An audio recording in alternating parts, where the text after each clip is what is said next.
बीते दिन सहायक आचार्य के इंटरमीडिएट ट्रेंड टीचर्स का डॉक्यूमेंट वेरिफिकेशन के लिए रोल नंबर जारी किया गया था और कल से ही डॉक्यूमेंट वेरिफिकेशन का जो कार्य है वो प्रारंभ हो चुका है और आज 1 अगस्त है और दूसरे दिन भी जो डॉक्यूमेंट वेरिफिकेशन का जो कार्य है वो जेएसएससी कार्यालय में चल रहा है, दिखाने का प्रयास करेंगे। अब देख सकते हैं अभ्यर्थी जो है अपना रोल नंबर देख रहे हैं और जिस तरह से यहाँ पे जेएसएससी की ओर से जो लेटर है वो चिपकाया गया है और उसमें तो सभी बातों का जो है जिक्र किया गया है कि रोल नंबर वाइज कहाँ पे उनको अपना डॉक्यूमेंट वेरिफिकेशन करवाना है। टेबल नंबर जो है उस जो आप देख रहे हैं कि एक जो लेटर वहाँ पे चिपकाया हुआ है उसमें सभी बातों का जो जिक्र है वो किया गया है, कौन से टेबल नंबर में जाना है और जितने भी अभ्यर्थी वो देख रहे हैं अपना रोल नंबर का जो मिलान है वो कर रहे हैं, क्योंकि हर दिन जो है 700 से अधिक अभ्यर्थियों का डॉक्यूमेंट वेरिफिकेशन होना है और साथ में क्या कुछ लाना है वो निर्देश जो है जब डॉक्यूमेंट वेरिफिकेशन के लिए लिस्ट जारी किया गया था उस दौरान लिखा गया था, लेकिन साथ में यहाँ पर भी चिपकाया गया है कि अपने साथ जो अभ्यर्थी है वो क्या कुछ ला सकते हैं। तो यहाँ पर कुल 10 जो दस्तावेज है वो अपने साथ लाना है। अगर बात करें जो दिव्यांग की श्रेणी में आते हैं तो वो भी अगर खेलकूद वाले जो कोटा है उससे आते हैं तो उसका भी यहाँ पे दर्शाया गया है कि वो चीज़ें भी लेकर आने, वो दस्तावेज भी आप अपने साथ लेकर आने हैं। तो क्लियरिटी इस बार रखा गया है क्योंकि सुप्रीम कोर्ट की ओर से सख्त निर्देश है कि 15 अगस्त से पहले यानी कि 14 अगस्त तक जितनी भी नियुक्तियाँ हैं वो पूर्ण करें और ऐसे में जेएसएससी की ओर से 1 to 5 जो सहायक शिक्षक है उसका लिस्ट जारी किया जाता है और उसके बाद डॉक्यूमेंट वेरिफिकेशन का जो कार्य है वो प्रारंभ होता है। तो अभ्यर्थी पहुंचे हुए हैं और जो परिमल कुमार है उनमें से एक अभ्यर्थी हैं, उनसे भी बात करेंगे कि उनका क्या कुछ कहना है, क्योंकि बड़ा प्रयास रहा था, प्रयास के बाद जो है अब जेएसएससी की ओर से तेजी देखने को मिल रही। परिमल, प्रयास था 14 अगस्त से पहले जो है बहुत सारे जो निर्देश है वो दिए गए हैं कि नियुक्ति जो है पूरी हो जाए। अब फाइनली लग रहा है कि कुछ हो जाएगा। हाँ सर, अब फाइनली लग रहा है कि जो नियुक्ति है मिल जाएगी। अब नियुक्ति पत्र वितरण का जो कार्यक्रम है प्रारंभ हो सकता है। जैसे ये नियुक्तियाँ तो 10 वर्ष पूर्व पहले ही हो जानी चाहिए थी, लेकिन जरूर माननीय सर्वोच्च न्यायालय के आदेश आने के बाद यह स्पष्ट हो गया है कि 14 अगस्त से पहले ये सारी नियुक्तियां कंप्लीट हो जाएगी और अगर ऐसा नहीं होता है तो पुनः 18 तारीख को पूरी ताकत के साथ कमेटी और पूरे पैनल के साथ हम लोग भी उतरेंगे। इसमें 7,000 से अधिक है तो क्या अभी, क्योंकि कुल तो 11,000 पद है तो संभवतः दूसरी सूची भी जारी हो सकती है। देखिए, ये स्पष्ट है, हम आपके चैनल के माध्यम से आयोग के तमाम पदाधिकारी और शिक्षा विभाग के तमाम पदाधिकारियों से मेरी ये स्पष्ट बातें हैं कि सिर्फ जब जेएसएससी आयोग के द्वारा जनरल का कट ऑफ ये फिक्स किया जाता है कि 40% जो बच्चे जनरल में लाएंगे वो क्वालिफाइड होंगे। जो बच्चे ओबीसी में आते हैं उनको 36.4 या 34 पॉइंट जो भी है XYZ, और एससी के जो बच्चे हैं 33% लाना है या किसी अन्य के जो बच्चे हैं उन आदिम जनजाति के जिनको 30% लाना है। आप जब आयोग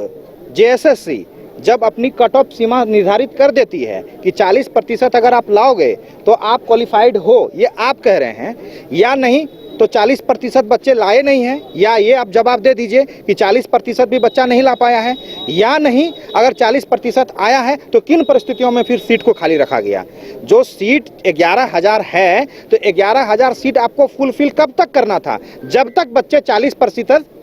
ला रहे हैं अंक, या नहीं तो बच्चा 40% ला नहीं पा रहा है, ये आप स्पष्ट कर दीजिए। या नहीं, अगर ये स्पष्ट होता है कि 40% से ज़्यादा मार्क्स वाले बच्चे हैं तो फिर आयोग को सीट फुलफिल करनी पड़ेगी, चाहे जैसे करनी पड़े, चाहे हम लोगों को उसके लिए आंदोलन करना पड़े, कानूनी लड़ाई करना पड़े, या 18 तारीख को इन तमाम चीज़ों का पुनः कंप्लाइंस रिपोर्ट फिर हम लोग जमा करेंगे कि आयोग के द्वारा एक कक्षा 1 से 5 के अभ्यर्थी जहां 11,000 सीट है वहां केवल एक महज 7151 बच्चों का रिजल्ट प्रकाशित किया जाता है। और ये जब आयोग के द्वारा यह स्पष्ट है कि इतनी कट ऑफ सीमाएँ निर्धारित की गई हैं, या नहीं तो आयोग यह स्पष्ट करे कि उस कट ऑफ सीमा के अंतर्गत बच्चे क्वालिफाइड नहीं किए हैं, और अगर किए हैं तो फिर वो सीट को फुलफिल करना पड़ेगा। गैर पारा और पारा जो है इसका तो इसमें कुछ जिक्र नहीं है। नहीं, देखिए, अभी तो ऐसा कंबाइंड रिजल्ट है, पारा कितने हैं, गैर पारा पहले जो डाला गया था उसमें ये जिक्र किया गया था पारा गैर पारा। हाँ बिल्कुल, इससे पहले तो जिक्र किया गया था वो, लेकिन फाइनल रिजल्ट जब प्रकाशित की जाती है मेरिट लिस्ट में जिक्र किया जाता है। लेकिन यही आयोग को पुनः फिर इसमें भी एक कॉन्ट्राडिक्शन है। बार बार हमको यही कहना है कि जब 13,000 सीट रिजर्व है गैर पारा का और 13,000 सीट रिजर्व है जब पारा टीचरों का, जब पारा टीचर का जब अनुभव प्रमाण पत्र अलग है, डॉक्यूमेंट अलग है, उम्र सीमाएं अलग है, तो आप नॉर्मलाइजेशन अलग क्यों नहीं कर रहे हैं? गैर पारा का नॉर्मलाइजेशन आप अलग क्यों नहीं कर रहे हैं? अगर पारा शिक्षकों का नॉर्मलाइजेशन पारा शिक्षकों के बीच होगा, अधिकांश अभ्यर्थियों को उनकी लाभ मिलेगी, अधिकांश बड़े भाई पारा शिक्षकों को उसका लाभ मिलेगा और गैर पारा को भी उसका लाभ मिलेगा। अन्यथा जब वो सीट वैकेंट रह जाती है, जितने पारा शिक्षक हैं और जो पारा शिक्षकों का जो कट ऑफ सीमा निर्धारित की गई है, जो इन पारा शिक्षकों को कट ऑफ सीमा निर्धारित है कि इतने प्रतिशत अंक लाने के बाद वो सारे के सारे पारा शिक्षक क्वालिफाइड हो जाएंगे और उनको विद्यालय में, देखिए ऑलरेडी अभी भी वो विद्यालय में सेवा दे रहे हैं और 40% अंक लाने के बाद भी उनको विद्यालय में सेवा देना था। जब उनका सीट रिजर्व है, कट ऑफ पार कर रहे हैं, तो उनका अलग नॉर्मलाइजेशन करके सबको समाहित कर लेना चाहिए था। अदरवाइज उसके बावजूद 40% अंक नहीं आता है और सीट खाली रह जाता है,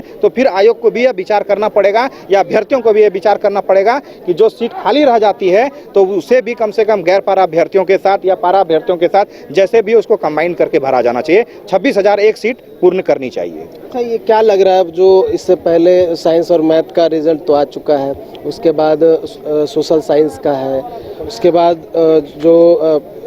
निकाला गया था और उसके अलावा अब जो है, तो 14 अगस्त से पहले सभी नियुक्तियां हो जाएगी या फिर जो पहले दिया गया बस उतना ही? देखिए, ये तो सरकार की मंशा पे स्पष्ट करता है। सरकार चाहे तो केवल महज 5 दिनों में सारी चीज़ें कर सकती है। अगर सरकार की महकमा चाह ले तो लाखों लाख नियुक्तियां, आप इसका एग्जाम्पल आप रेफर अगर आपको करो, बगल बिहार राज्य आप चले जाइए, हर चीज़ होता है तो आप बिहार का रेफरेंस देते हैं, बिहार में ये हो रहा है, बिहार में वो हो रहा है, तो आप बिहार राज्य में देखेंगे महज केवल 40 दिन, 30 दिन, 35 दिन, 28 दिन, महज 20 दिन में लाखों नियुक्तियां वितरण हो गई। अगर सरकार की मंशा स्पष्ट है, सरकार सच में कंप्लाइंस करना चाह रही है, सरकार सच में नियुक्तियां देना चाह रही है, सरकार सुप्रीम कोर्ट का ऑर्डर का मान रही है, 14 अगस्त के गाइडलाइंस को देख रही है, तो यह स्वतः निश्चित होता है 14 अगस्त तक सारे के सारे अभ्यर्थी विद्यालय में होंगे और 15 अगस्त को सारे के सारे अभ्यर्थी जो सफल अभ्यर्थी हैं सब के सब झंडोत्तोलन कर रहे होंगे विद्यालय में। चलिए, तो 15 अगस्त को झंडोत्तोलन करते हुए नजर आएंगे जो शिक्षक है जिन्हें नियुक्ति मिल जाएगी, क्योंकि सुप्रीम कोर्ट की ओर से निर्देश दे दिया गया है और सख्त निर्देश है।